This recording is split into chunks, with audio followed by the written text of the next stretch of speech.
Hi, I'm Austin Lee. I'm a computer engineering senior here at the University of Oklahoma, and today I'm going to show you an efficient packing method called bundling.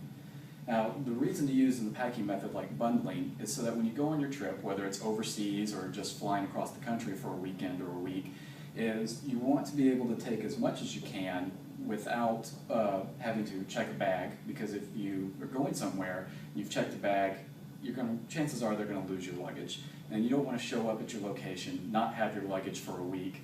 But if you're coming back, and you go, feel free to go ahead and check your luggage, because when you get back, you're going to be home. You're going to have extra clothes and things to wear. So our goal in this is going to be to pack as much as we can in a standard carry-on luggage size. And before you take your trip, make sure you always check with your airline, find out what their carry-on dimensions are. Usually they're given in linear inches. Now what that means is they'll say something like 45 inches. So you're going to measure the width, the depth, and the length of your bag, add those all up together, and as long as that's under the length requirements or the size requirements for your airline, you should be good. Now this, like I said, is a standard carry-on luggage size. And if you've got a compression zipper on there, go ahead before we do this and open this up. It'll help things out a little bit. Now, to do this, flip your luggage over so you've got a nice hard surface that'll show you the footprint of your bag. And in this bag, we're going to try to get about 9 pairs of pants, a pair of shorts, 9 shirts, several pair of socks, 2 pair of shoes, and a toiletries kit. Now, of course, your packing may vary, but this is just to show you exactly how much you can get in a small bag like this. So the first thing you want to do is start with your pants. I like to start with the dress pants first. This way they're on the outside of the bundle, meaning they have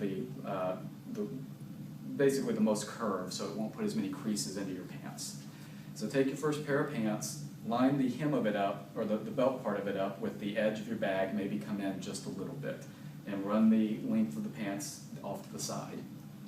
Now you're going to take the next pair of pants, do the exact same thing, but coming in the opposite direction. And then just continue down through your stack of pants. If you're careful about this when you're doing it, and make sure you smooth everything out as you go along, when you get to your destination, your clothes will still be relatively wrinkle-free, assuming that you put them in when they were wrinkle-free. So back and forth, and if you see that one side starts to get a little thicker than the other, you can flip the pants back and forth this way as well, and that'll help distribute out the spacing some. And the whole time, make sure you're staying within the front and back, and then that the belt parts are staying in within the side to side.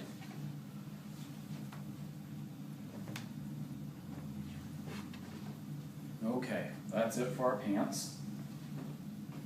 Now, if you've got shorts that you'd like to take along, or ladies, this works really good for skirts, you can go ahead and take these. If they fit within the length of the bag, go ahead and lay them in nice and flat like that. If they're a bit longer, go ahead and turn them sideways, run them off this way a little bit, and you'll see why here shortly. Alright, next we'll do our shirts. Whether it's long sleeve, short sleeve, dress shirts, button-up shirts, t-shirts, you're going to do the exact same thing. So lay them out across your luggage. We'll start the other way so you can see this. Take the collar of your shirt, this time line it up just inside the edge, this side, and take your sleeves and go out along the pant line. Your next shirt, we'll do the exact same thing, just facing the other way. Again, make sure the collar is just on the inside of that edge. And then go one by one through all your shirts. Take the time to really, if you really want them to be wrinkle-free, smooth them out, get everything nice and laid out.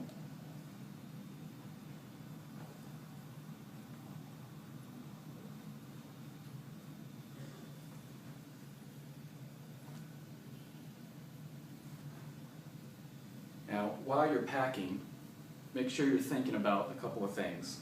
One, what you'll need that you can't buy there. 2, what you'll need that you can buy there. I personally will never fly with large things of soap or shampoo. I will always keep a small thing of soap, shampoo, toothpaste, and my toothbrush in my laptop bag that you can carry on along with a regular carry-on bag. And then when I get to my destination, I'll buy all of that. A couple reasons for that. One, you don't want to worry about your stuff exploding and your clothes getting soaked in your soap and shampoo. And two, it just saves weight and space, and it's not really all that expensive to buy them when you get over there. Okay, now that I've got all of the shirts, I'm going to start with the second shirt down. Just grab the tail of it and fold it over so that this edge that's folded now is just on the inside edge of the luggage. Take the next shirt, bring it on over, and then if you can, take up the sleeves. This works particularly good with the longer sleeves, and just bring them up in here, smooth everything out, make sure everything looks nice. And then continue on with the next shirt down. If you do have to roll up some of the edges of your shirts, like this one here rolled up with it, just make sure it comes over smoothly, doesn't get really bunched up. But then again, if that part's going to be tucked into your pants, you're not terribly worried about that anyways. And again, stop every now and then, pull up some of the sleeves, spread them out nicely in here.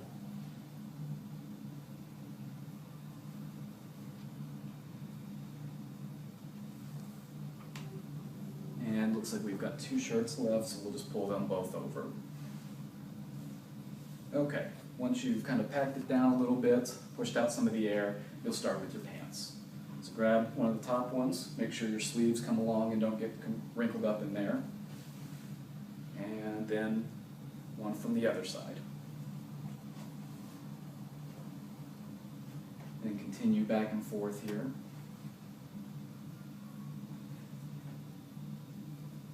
As you can see, this method of packing doesn't take all that long, particularly if you've already picked out what you want. Your first time packing for your trip, this will take a little bit longer. You may have to unpack it and try to resituate some items, or you may have to decide that some items just won't fit because you've just decided to take too much. But once you get what it is that you're going to be taking with you, you can see that you can pack this very quickly, and what you're left with is a nice little bundle. For right now, we're going to set this off to the side.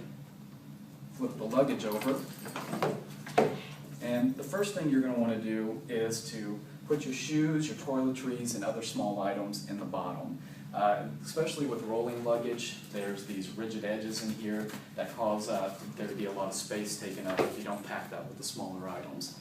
And since we're trying to take up as much space as possible in here, we're going to fill that area first and make a nice little bed for the rest of the clothes to go on. Now, if you're packing shoes, don't forget that there's a lot of space inside your shoes.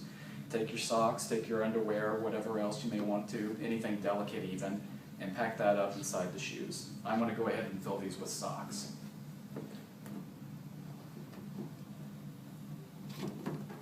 When you put them in here, you're going to want to set them up in one of the corners and try to fill as much space as possible. Think like you're playing Tetris, like you did when you were a kid.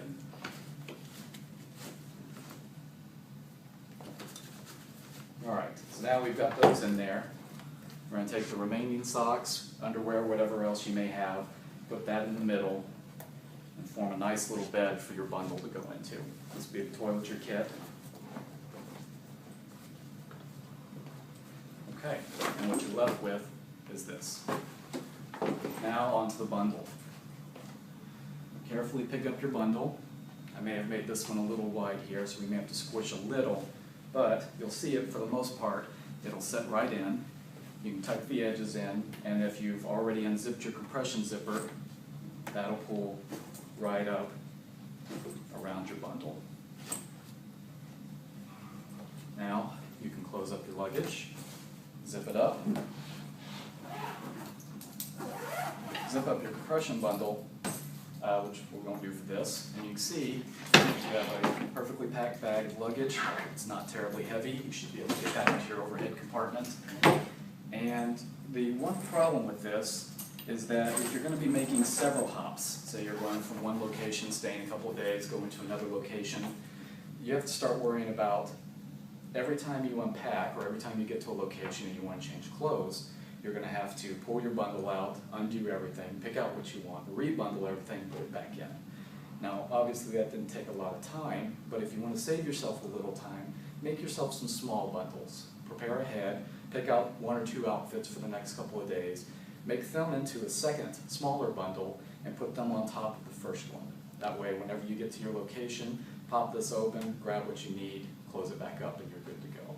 So with this, we have 9 pair of pants, 9 shirts, not to mention what you were wearing on the trip, and you should be able to make plenty of combinations of your clothes to last you for however long the trip is. I personally traveled for 6 weeks in France with nothing but this suitcase itself and a little shoulder carry-on bag for my laptop. That's it. Happy travels.